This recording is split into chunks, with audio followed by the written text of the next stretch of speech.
Hi everyone, this is Lulu, Head of Teacher Experience at Flint. In this video, I'll be talking to you all about how to create a custom tutor in Flint. In the last video, we made tutors using the shortcuts at the top here. These have like a very set goal in mind for how we want the AI to look. So with creating a custom tutor, you can have a lot more flexibility with what the final outcome might be and also with how you want to set up the tutor.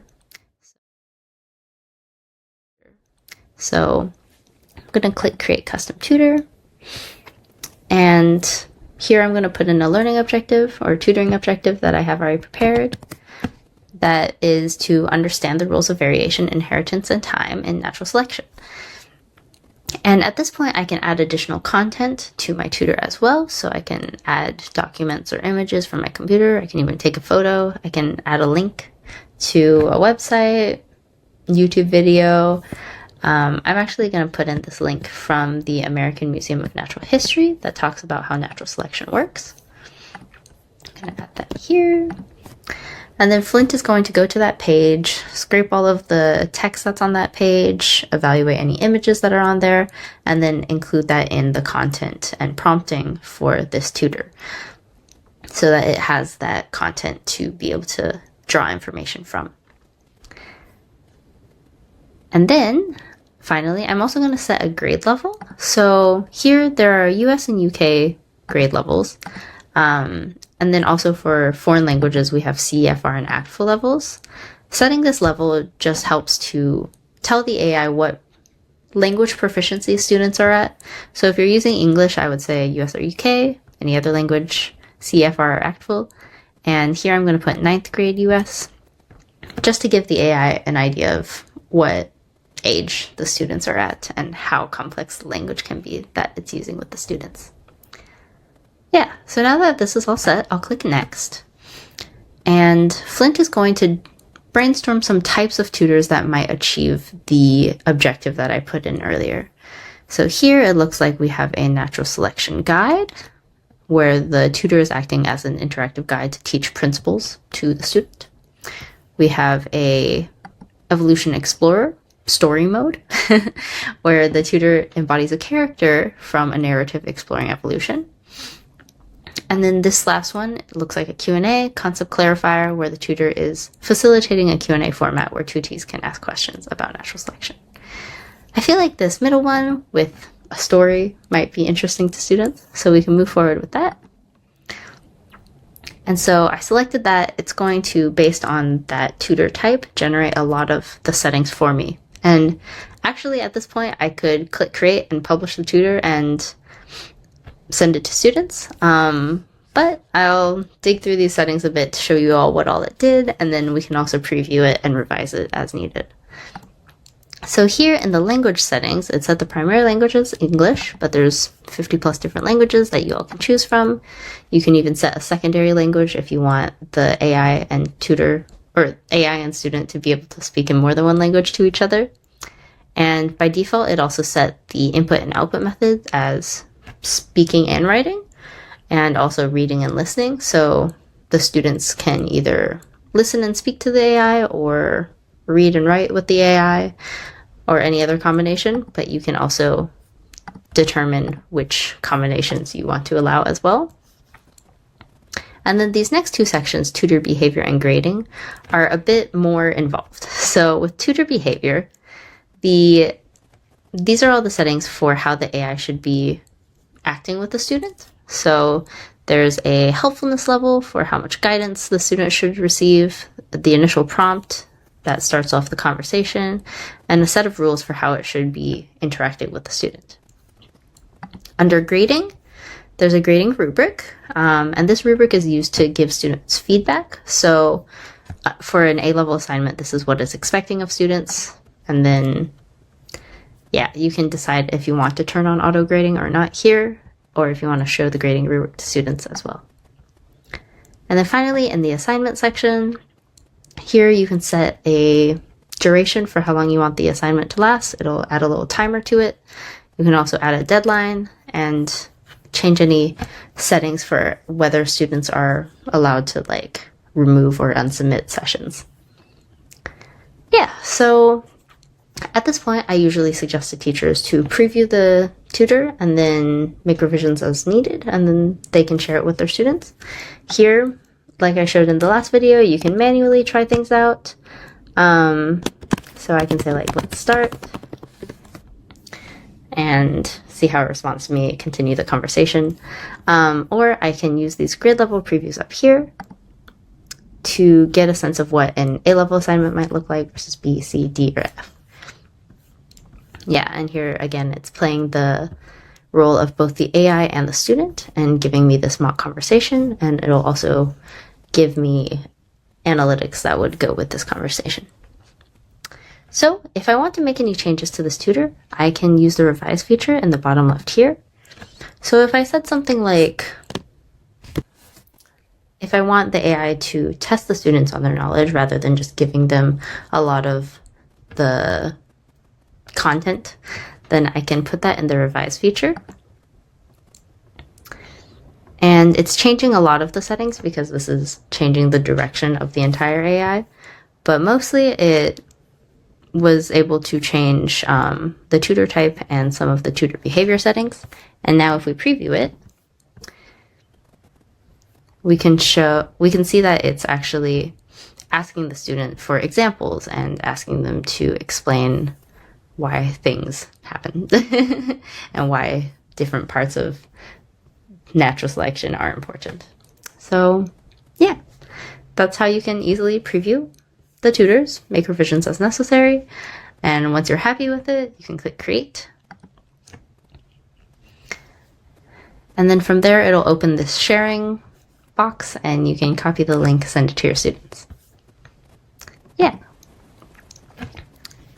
So at this point, I'll show you all some additional examples of what Flint is capable of. Firstly, Flint can actually search the web and cite its sources. So here's a tutor on hurricanes, and since it wants to pull some like actual more recent data, I'm thinking, it actually searched the internet and cited some sources. So here it shows a little snippet of the source that it's pulling from, and it also links to it. And we can click onto that link and see that it's from NASA, probably something that's pretty reliable, and you can like have your students check the sources that are being provided by Flint. Yeah, so that's what citations look like. If you're teaching a foreign language, actually, using the spoken and listening capabilities of Flint have been really popular.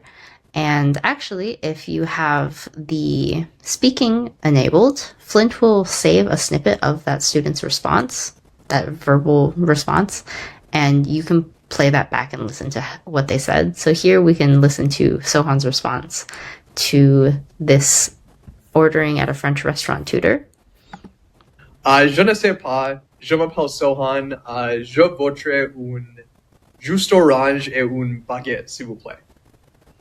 Yeah, so for any of the spoken assignments that you have, you can go back, listen to the cadence of speech, the pronunciation, these little nuances that AI is not quite good at picking up on yet. And then when it comes to math, Flint actually is pretty good at math. If you have tried using ChatGPT to do math or any of those like large language models that are trained just on language, you'll find that it's not always accurate, because a model that is trained to approximate words is not very good at approximating numbers and calculations. So what we've done with Flint is we've basically given it a graphing calculator similar to Wolfram Alpha that it can use to do calculations. And it can also write equations in LaTeX and really help students with actual calculations using its calculator rather than its large language model. And then the language model is the one that's just packaging the conversation together so that it sends in coherent messages to the student. But a part of this calculator that we've built into it is also graphing capabilities. So here it was able to graph this equation for us, but beyond equations, Flint can also generate heat maps. They can do like fun 2D shapes, 3D shapes, Some of these I still don't really understand, but also other visualizations like pie charts, bar charts, line graphs, all of that fun stuff. So if you're using Flint for these kinds of things, you can definitely like upload a CSV file of data or have it analyze other data that you provide it and have students work with it to generate visualizations as well. And speaking of visualizations, Flint can also generate images. I will say generated images may contain inaccuracies. Image generation AI in general is still kind of experimental, so I wouldn't necessarily use image generation to make diagrams of like a cell or a free body diagram. But if you're using it for more creative or more storytelling like elements, that can definitely be super useful and fun for students. So yeah, here's the dinosaur in a cityscape with reflections. But yeah, so Flint can generate images. I would just be careful about the accuracy stuff there.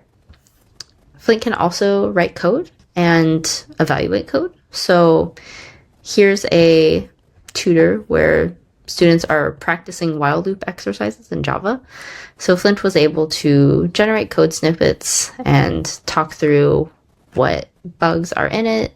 And then it could also read code snippets that I gave it and give me feedback on my code there. Yeah, so we've seen a lot of CS teachers use Flint to help with debugging or to help with practicing new concepts like this. And then finally, Flint also has an essay mode. So if you look in the tutor settings here, under tutor type, usually Flint will default to a chat style tutor just because it's more dynamic that way. There's a lot more that you can cover compared to like writing an essay. But if you do want students to put in their writing and get feedback on it, you can opt for an essay tutor. And then in the settings, it'll also like include an essay prompt. And then in the grading, I would especially put like expectations for the writing that you have. And then the essay sessions will look more like this, where it's similar to a Google Doc almost, where students can paste in their writing. Usually we see this happening after the students already have a draft. So teachers will open up this tutor so that students can paste in their writing and get feedback and ask questions. And then students can highlight portions of their writing and then ask questions to the AI about it. And then you as the teacher can see all of the questions that they've asked, how the AI responded to them and gave them feedback. And then also, of course, when the students submit their session, they'll be given strengths, areas of improvement, and follow-up suggestions like any other tutor in Flint. Yeah, so all of that is great for students for gathering feedback as well. But yeah, that's all I have for you today. Hope you all have fun with creating custom tutors and exploring all of the different capabilities within Flint. Of course, again, if you have any questions, let me know. My email is lulu@flintk12.com. And as always, you can reach our team through the help button here and send us a message at any time. But yes, thank you for watching and hope to see you all around.